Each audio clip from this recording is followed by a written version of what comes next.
Ayan, so magandang araw po sa ating lahat. Tayo po ay nagbabalik dito po sa ICSA Live Update. At andito na naman po ako, si Miss Liza, ang inyong student consultant po.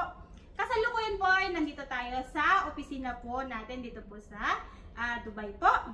Ayan, so ngayon po, lucky po tayo dahil may kasama po tayong dalawang estudyante. Ayan, so kasalukuyan po silang nag-OJT po or nagpa-practicum po dito sa ating opisina po. Ayan, so magandang umaga po sa atin or magandang araw. Ayan, so magpapakilala po muna tayo.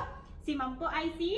Ako nga pala si Drenaline Amano, BSBA Marketing Management student. Ayan po, so magandang umaga po. Magandang umaga po. Ayan po, si Sir naman. Ako naman po si Lawrence Jovan Tubal po. BSBA po, Marketing Management din po. Ayan, so ayun po, nagpapasalamat po ako sa pagpapaunlak nyo po sa atin dito sa ating ayan, so tanong lang po kung ilang taon na po tayo dito sa Dubai po or sa UAE po naninirahan? Ako ba mga 9 years na po. 9 years, ayan po. So si Sir naman? Magpa 5 years na po. Magpa 5 years na. Oh. Ayan po, so ang ano po, pwede nyo po bang i-share sa kanila or sa amin po kung ano po ang experience or masasabi nyo po regarding po sa pag-aaral po natin dito sa ICSA Cap College po? Si Ma'am? Sa akin ano po flexible siya kasi online-based siya, tapos modular siya. So anytime pwede ka mag-aral, sa off mo, sa free time mo, gano'n.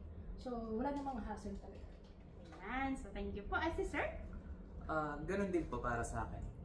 So, very flexible po. Let's say, kung may day off po kayo, pwede po kayo mag-aral ng ganun time po. Or free po kayo, pwede po kayong mag-aral po ng ganun araw. Ayan, so yun po yung kagandahan dito sa atin kasi Yes, modular po tayo. Ayan, so hindi po ito magiging sagabal po sa ating mga trabaho dahil anytime, pwede po tayong mag-aral. Depende po sa inyong free time. Ayan po. So, ano naman po yung plano ninyo in the future after nyo po graduate po? Ako po siguro maghanap po ako ng trabaho talaga, tapos yung mas better na career, Tapos kasi dati kasi ang hirap pag hindi ka graduate, lagi kang parang may barrier na hindi ka pwedeng sa promotion, hindi ka pwede sa increment, gano'n. So now, mas magandang mag-invest kasi sa sarili. Yan po, mas maganda po talaga kapag may diploma po tayong hawak. Ayan po, si Sir naman. Para sa akin po, yun nga po, balak po ulit magtrabaho nga din po, and pangarap ko po talaga is like magkaroon po ulit na sarili ko po ng own business po. Ayan. Para magamit ko itong aking degree po sa aking trabaho. Or in the future po. Ayan, so good luck po sa ating plan po sa in the future. At congratulations po pala dahil ayan, so kasama po sila sa graduate po this coming May 24. Ayan po, so magkakaroon po tayo ulit ng graduation po. Gaganapin po dito sa Dubai. Ayan po, so pareho po silang nag-graduate. Ayan po, so congratulations. Ayan, so ano naman po yung masasabi nyo po about sa serbisyo or support po ng ICSA Cap College po, lalo na po kasi online po tayo regarding po sa pag-aaral po natin. Ang masasabi ko po madali silang kausap, lalo na po si Mr. Reggie. Sumasagot naman po siya lagi sa WhatsApp, anytime naman po. Yan. Ayan, sige. So, sa'yo naman?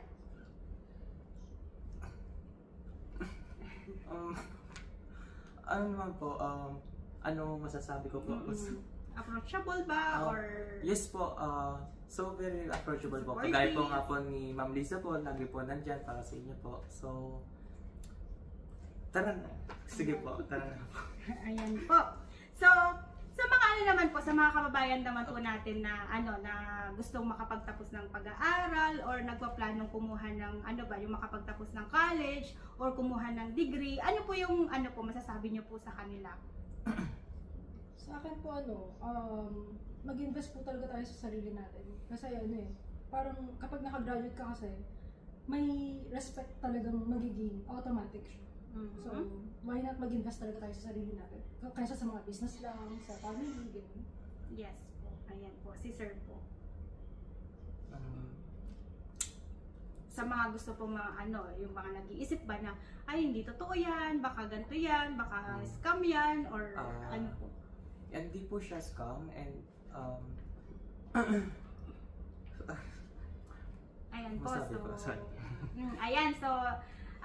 yun nga po, ayan, nandito na po sila na nagpapatunay po na legit po tayo. Ayan po. So Yes kasi po. may mga nag-i-inquire ba na Yes po. sabihin na, ay baka hindi totoo yan, o baka scam yan, or ano ba. Kasi marami po talagang ano, Yes mga po. school po na nag-offer daw ng mga courses. Tapos after nung graduate, wala namang yung diploma na natanggap nila, hindi naman talaga siya Opo. legit. Pero may mga video naman po na nakaraan po na may diploma po, any degree po, opo, may graduation din po. So, di po talaga siya like scam po. Ayan, so dalawa na po sila nagpapatunay. Opo. Ayan po, kung may mga doubt pa po tayo, ang Cap College po ay CHED accredited po. So pwede po nating i-search dun po sa website po ng CHED para po ma-confirm ba na legit po tayo. Ayan, so isa na rin po ako sa magpapatunay po na legit po tayo. Kasi isa din po akong sa graduate po dito sa ICSA Cap College po last 2023. Ayan po, so ayan po, maraming salamat po sa pagpapaunlak nyo po sa atin. Ayan, so sa mga kababayan po natin, ano pang hinihintay nyo? Ayan po, so mag-enroll na po tayo. Mas maganda po kung mag-invest po tayo sa sarili natin para po magamit natin in the future. Kasi yung iba po, nag-inquire sila before, tapos after 2 years, 3 years, bumalik po sila para po mag-aral ulit. Kasi nga daw, hindi sila napupromote dahil hindi po sila degree holder. Ayan po, so ayan, welcome na welcome po tayo. Ay, mag-message lang po tayo or pumasyal po tayo dito sa office. Located po sa Rolex Twin Towers, Banyas Road, Diara, Dubai. So maraming salamat po, ma'am Thank at you po. sir sa pagpapaunlak po sa amin. So paalam po!